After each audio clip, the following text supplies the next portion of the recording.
النهارده كان المستشار عدلي منصور رئيس الجمهورية بيبعت برسالة للرئيس الفلسطيني محمود عباس، وكان في كمان على مدى ال 24 ساعة اللي فاتوا طبعا كان وزير الخارجية نبيل فهمي متوجه للعاصمة الأردنية ولرام الله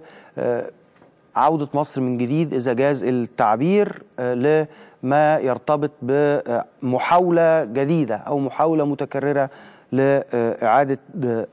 إحياء مفاوضات السلام في الشرق الأوسط، وتحديدا طبعا على المسار الفلسطيني الإسرائيلي. النهارده المستشار عدلي منصور كان بيوجه رسالة شكر للرئيس الفلسطيني بخصوص الموقف الفلسطيني المؤيد وفقا لنص الرسالة. هنا أنا بنقل لنص الرسالة الخاصة بالمستشار عدلي منصور: لتطلعات الشعب المصري جاءت زيارتكم الكريمة لبلدكم الثاني تأكيدا لهذا الدعم ودليل على ما يربطنا من أواصر الأخوة والمودة.